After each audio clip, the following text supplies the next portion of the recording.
அஸ்ஸலாமு அலைக்கும். Welcome to Shala's recipes. எல்லோரும் எப்படி இருக்கீங்க? இன்றைக்கி நம்ம என்ன ரெசிபி பார்க்க போகிறோம்னா, கடலை வடை உளுந்த வடை கேள்விப்பட்டிருப்பீங்க. நான் இப்போ பண்ண போகிறது ஜவ்வரிசி வடை. நல்லா கிறிஸ்பியாக சாப்பிட்றதுக்கு நல்லாயிருக்கும். ரொம்ப ஈஸியான ரெசிபியும் கூட. வாங்க எப்படி செய்யலான்னு பார்க்கலாம். நான் ஒரு பவுலில் 1 கப் ஜவ்வரிசி, பெரிய ஜவ்வரிசிங்க, அதை சுடுதண்ணியில் ஊற வச்சுக்கிறேன். ஒரு 3 மணி நேரம் ஊறட்டும். இப்போ நல்லா ஊறிடுச்சு பாருங்கள். இப்போ தண்ணியை நான் வடிச்சிட்டு வந்துடுறேன். தண்ணி சுத்தமாக இருக்கக்கூடாது. தண்ணியை ஃபுல்லாக கம்ப்ளீட்டாக எடுத்துருங்க. 3 ப்ரெட் எடுத்திருக்கேன். ஸ்மால் சைஸ் தாங்க இது. 3 ப்ரெட் ஸ்லைஸ் எடுத்திருக்கேன். தண்ணியில் நனைச்சி நல்லா புழிஞ்சுக்கங்க. சுத்தமாக தண்ணி இருக்கக்கூடாது. இதை ஜவ்வரிசியில் சேர்த்துருங்க. இதில் 2 பச்சை மிளகாய் சின்ன சின்னதாக கட் பண்ணி சேர்த்துக்குங்க. இஞ்சி கொஞ்சம் துருவி சேர்த்துக்கிடலாம்.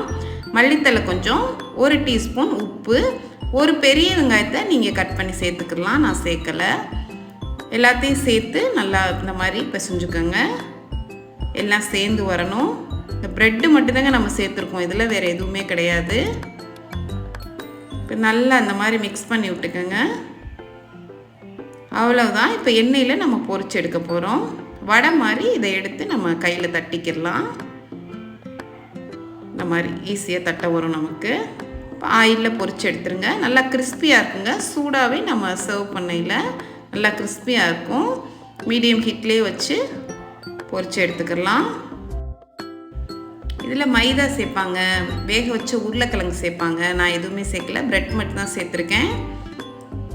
நல்லா கிறிஸ்பியாக இருக்குங்க.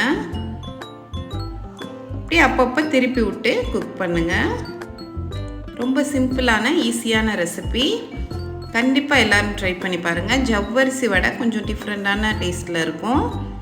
அவ்வளோதாங்க. இப்போ கோல்டன் ப்ரௌன் கலர் வந்தோடனே எல்லாத்தையும் எடுத்துடலாம்.